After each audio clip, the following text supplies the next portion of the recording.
Welcome to the Brains Magazine podcast, a podcast with in-depth interviews and conversations with world-class entrepreneurs, expert coaches, industry leaders, and international celebrities. Get exclusive insight into the world of business, mindset, leadership, and lifestyle with your host, Mark Sefton.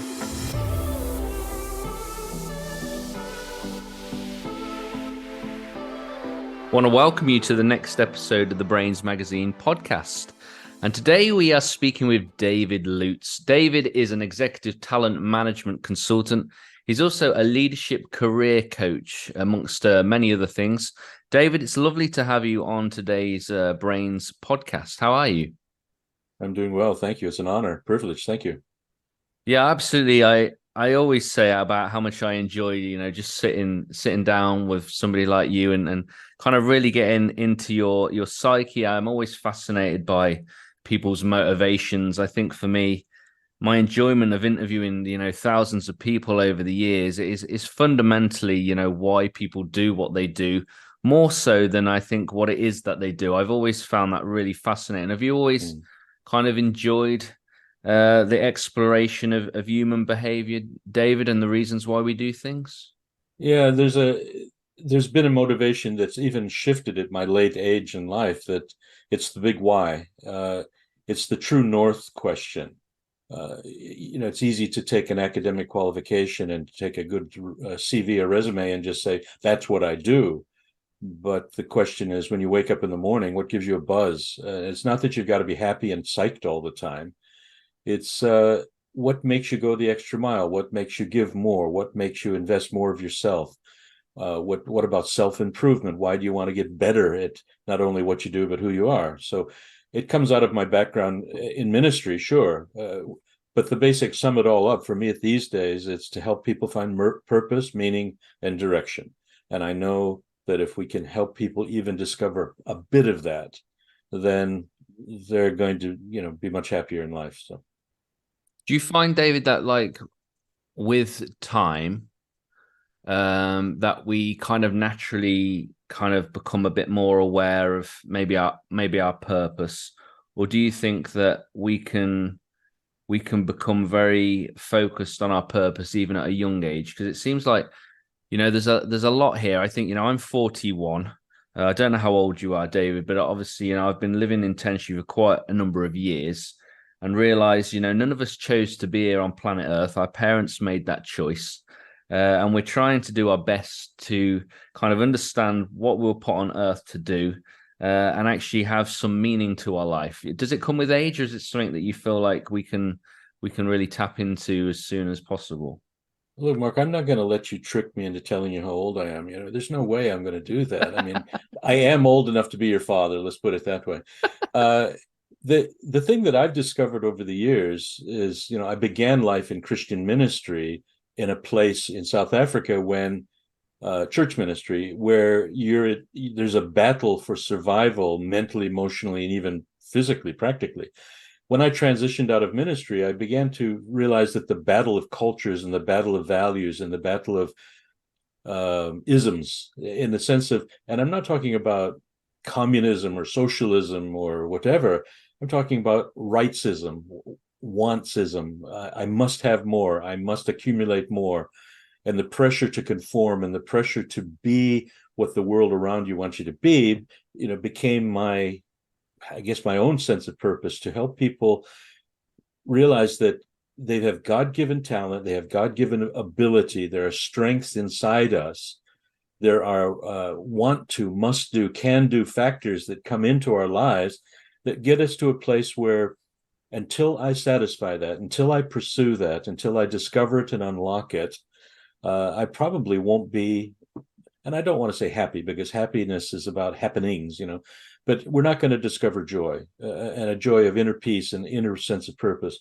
So in my own role, whether it be in professional life, in big global corporations, or whether I'm working with a church, for me, I'm kind of being more and more, I'm discovering my own purpose, is I'm a gift detector and developer. I help you discover what it is that moves you, drives you, gives you a sense of purpose and calling, and then we'll tailor it, develop it, enhance it, and help you to fit within the world that you feel that you belong and need to work in. So it sounds a bit esoteric and a bit sort of too good to be true, but it's what I've been doing for 50 years. And I really find that as soon as someone will acknowledge, yes, there is something in me that was given to me, and I have an obligation to unleash it, unlock it, great. Then last thing I want to say on that, then I work with companies to say, well, if you're going to have a successful organization, you're going to create a good culture where people are going to thrive. You've got to help them to discover that as well and support them in it. It's not about using them as a commodity that will be exploited to get more profit. It's actually, you help your people grow, learn, and improve. Your company will be successful. I like that. Like I said at the beginning, I'm always fascinated by the motivation. So I'd love to know, David, why is there a deep longing within you that really identifies the fact that you really want to be able to help put the world back together again? What is it within you that has that desire to do that? Well, I was the All-American boy. Not voted most likely to succeed, but pretty close. President of the student council, captain of clubs and sports, and kind of had the future was mapped out for me to just pursue your dream, which actually was the dream of all American families, for their kids to go to a good college and succeed, blah, blah, blah.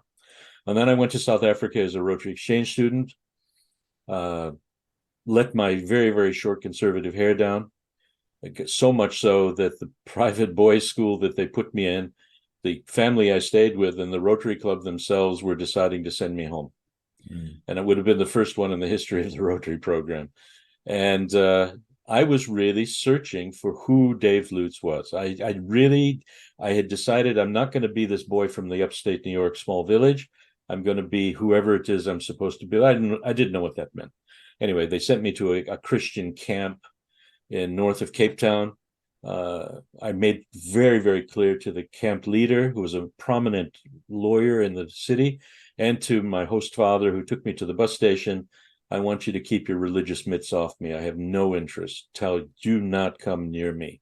Don't talk to me about the Bible, which I'd never held in my life before. I'd never been to church, never been to Sunday school. So why I had a feeling of, a view on the Bible was a good one.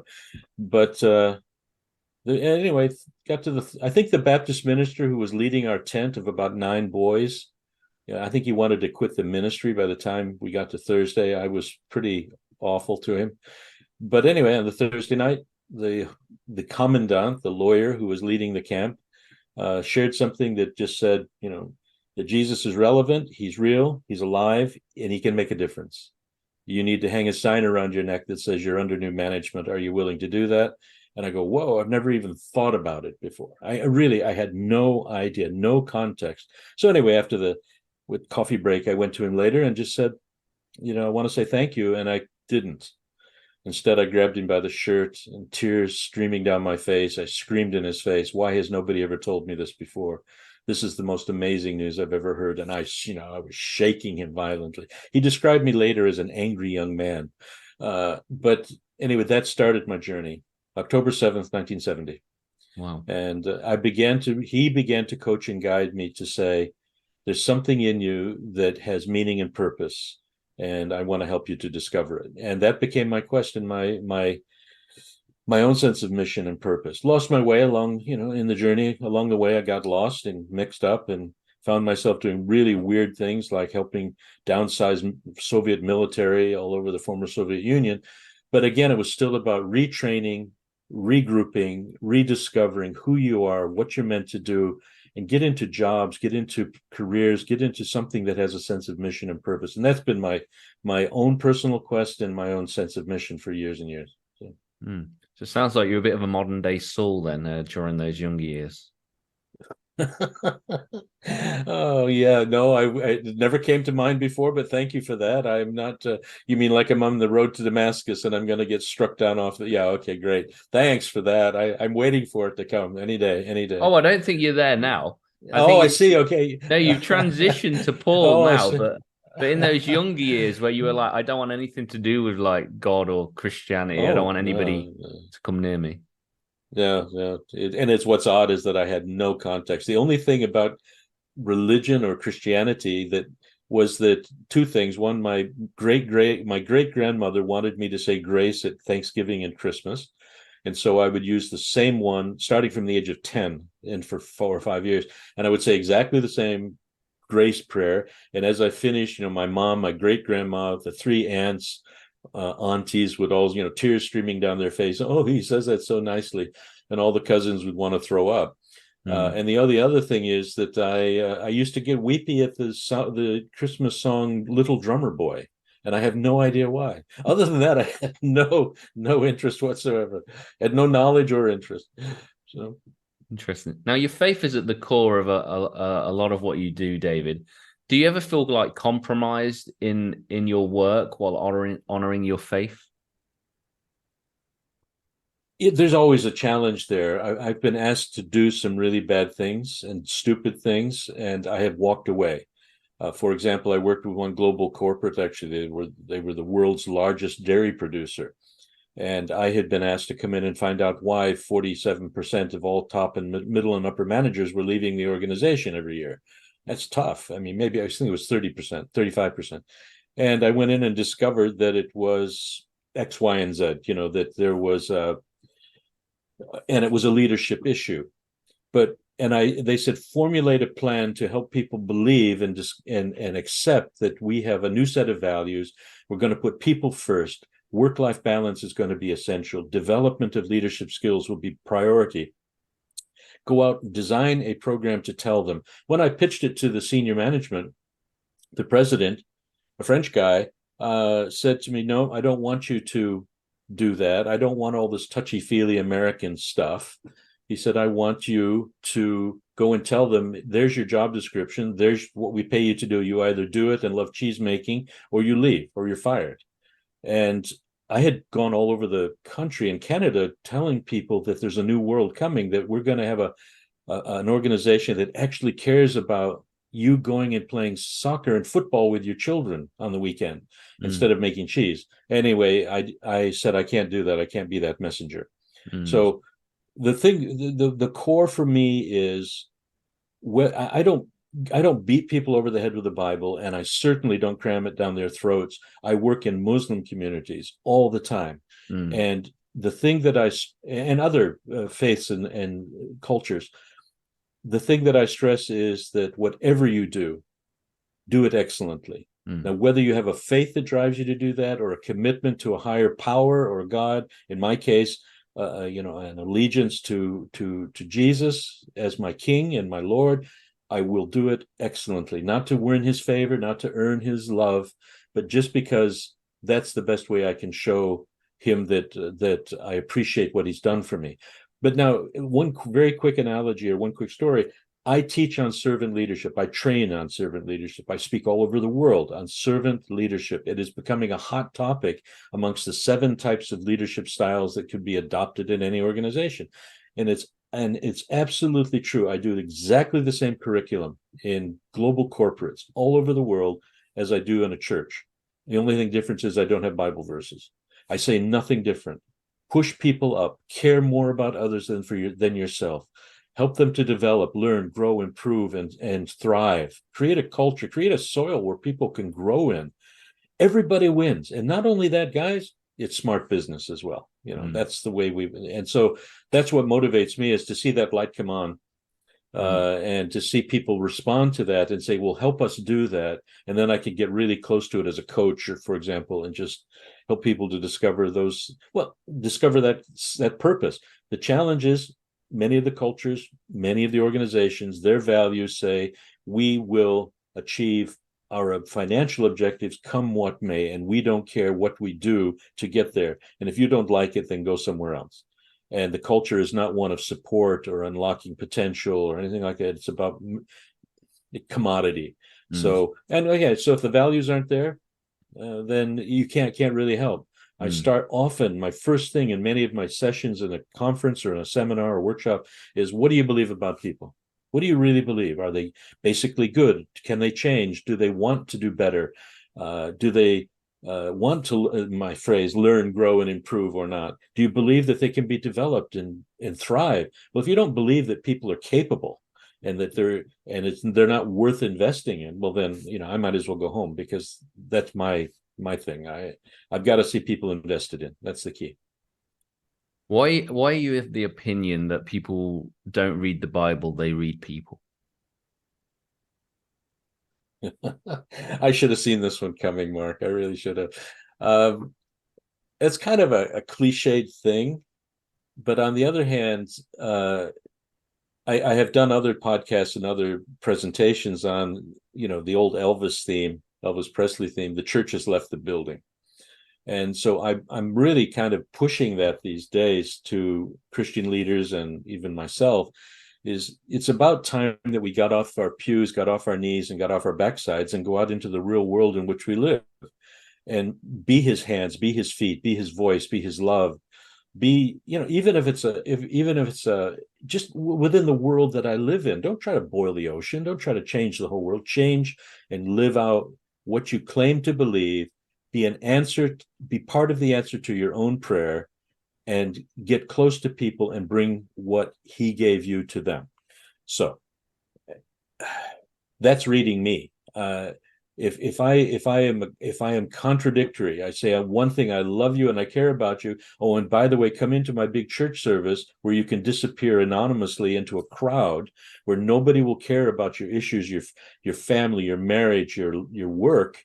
Well, we're failing. So I believe that we need to be out the door and allowing our lives to shine.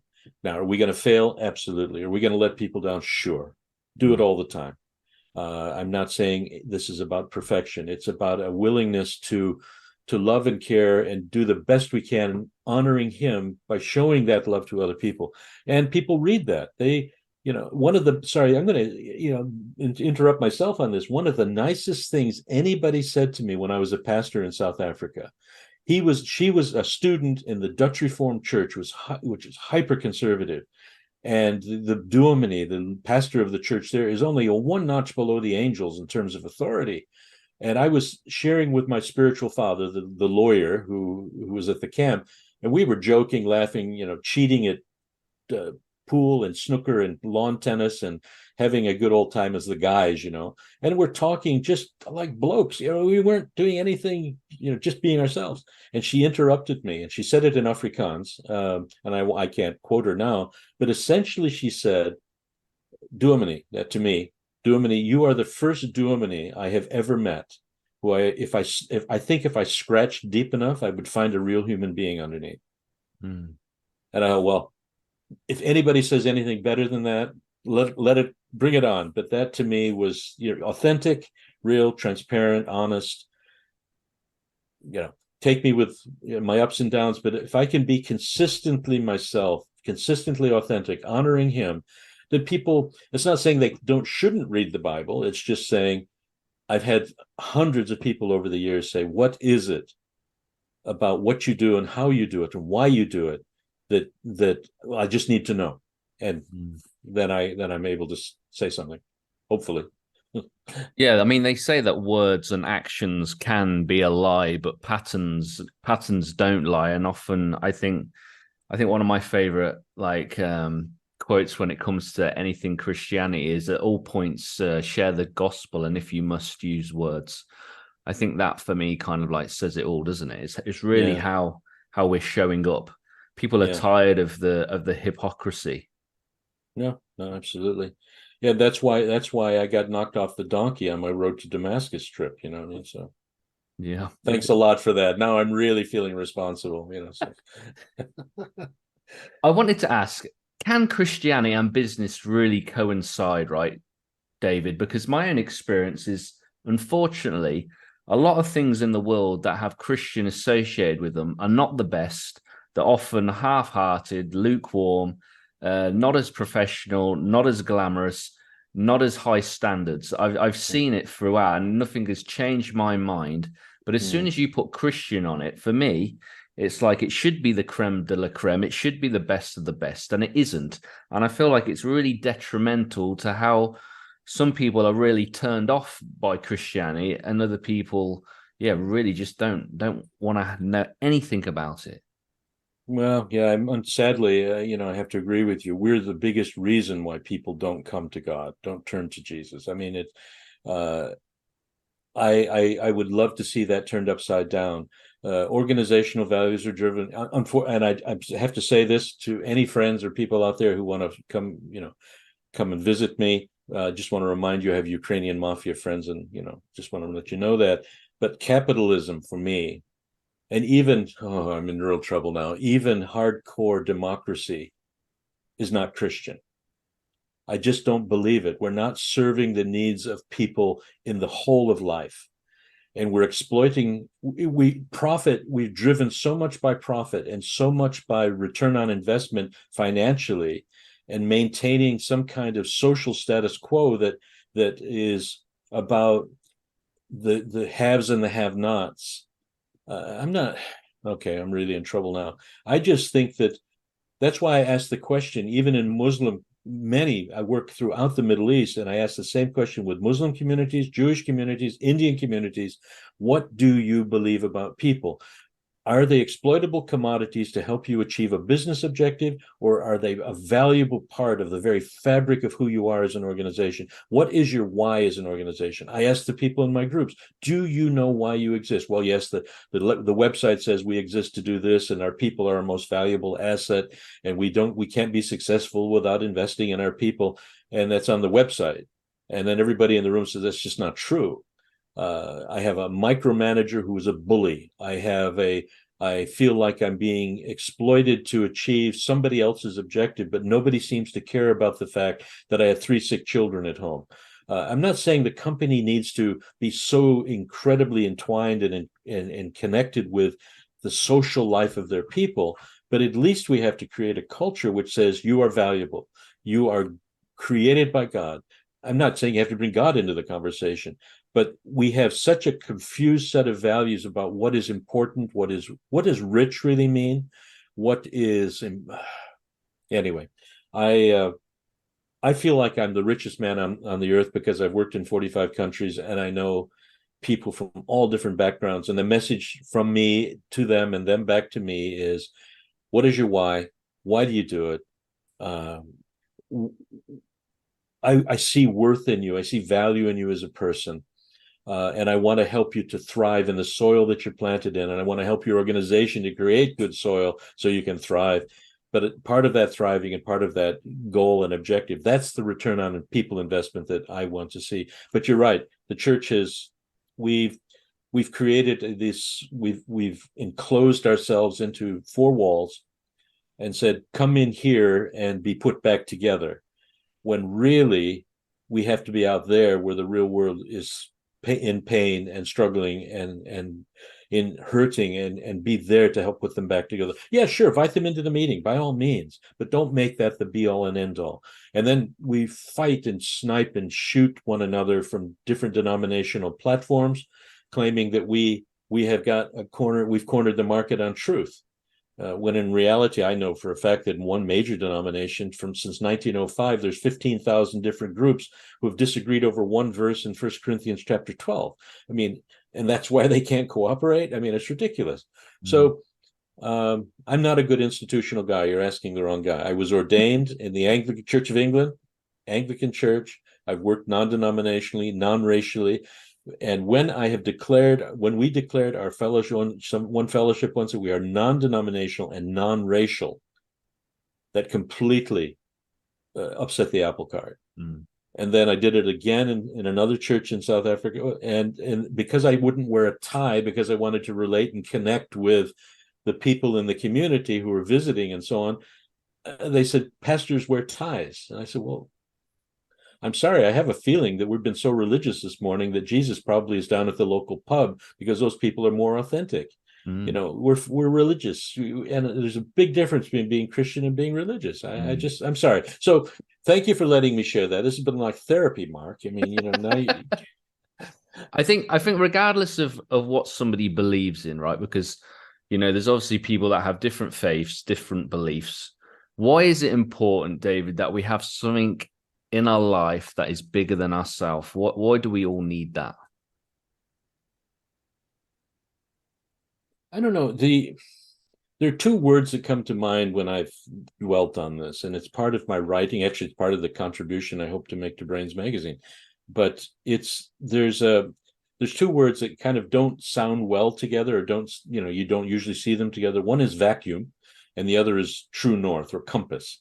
And for me, there is an emptiness inside in all of us that, and I'm going to now be a pastor type, that it's a vacuum, it's a void that only God can fill. And we know it. I think we have been society has told us we don't, or we've seen the contradictions and the hypocrisy, so we've pushed it away. But I think if we can look deep enough, and if that light can come on, as it were, we'll discover I'm not satisfied. There's something missing. And I personally am committed to helping people find a relationship with God through Christ, but to apply that in their work lives as they discover the skill, the calling, the gifting that God has put within them, and that can be further developed and enhanced. So there's that. That for me is, I think everyone has it. There are a lot of religions and beliefs out there that would say, yes, it's some sort of divine enlightenment or whatever. That's fine. All I know is that for me personally, that void, that hunger, that emptiness was satisfied when I surrendered to Christ and put a sign around my heart's neck that says I'm under new management. And from this day forward, I will live like that. But then there's the compass. Okay, fine. Now I've started a journey. I have a sense of where I want to go. I have a deeper thing, a thing inside me that says, at least I have begun. That something, that emptiness that was there, at least I feel like that's been my starting point, and I like it. I wanted to get better and stronger. Well, then I've got to help people to find their way. And unfortunately, the church is, to come and join us, come into our denomination because we have the way, we are the right way.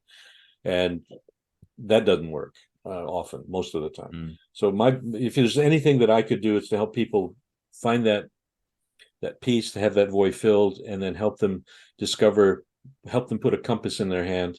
And by the way, if you look carefully in the back there, other than the baseball thing, there's a piece of driftwood with a compass hanging on it. And that's because two people in my life came at the right time with the right message. And one of them says, "You're searching, David, for your career purpose." And she went away after the conference and came back the next day and gave me a compass as a gift. Blew me away.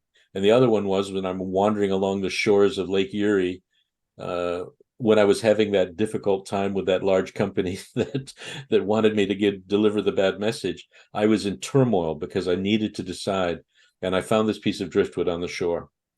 And I said, that's me. I'm drifting, but I got a compass. And I've tried to make that my message to everybody, that if they want to connect, if they want to know more, if I think I can help, that's the message I would give them. That's awesome. That's amazing. David, how do we then find the right fit for ourselves between our own development and our ability, and still meeting the needs of the marketplace? How do we find that? Well, there's wonderful gurus out there that come on LinkedIn and other places with these amazing one-liners. And I'm actually going to start a podcast with somebody just because I'm angry about it. Don't choose a job, choose a boss. Okay, bless you, Simon, whoever. I'm not going to quote names, but amongst others, they say that, how am I going to know that the boss is the right person to lead and guide and help me to develop and grow? How do I know the organization's culture and its values without actually being in it? I do a lot of work with the top 10 reasons why people stay longer, give more, are more productive, and are happier generally. And number 2 on the list, in all organizations, with all surveys done all over the world, is my relationship with my boss. And people don't leave managers, they don't leave organizations, they leave their managers. And so I try to help the organization recognize that investing in people, creating a culture of servant leadership, helping leaders and managers to develop at least, even if they fake it a little bit, some empathy and understanding that they can nurture and care and mentor and delegate and support and give good feedback to their people, that's going to make it's good for the organization, good for the people, but everybody wins. When that person who felt like they've been cared for and nurtured by their boss, if possible, they go home to their family, like mine has said many times, Dad, you're obviously very, very happy about what you did on that trip. Please go away more often.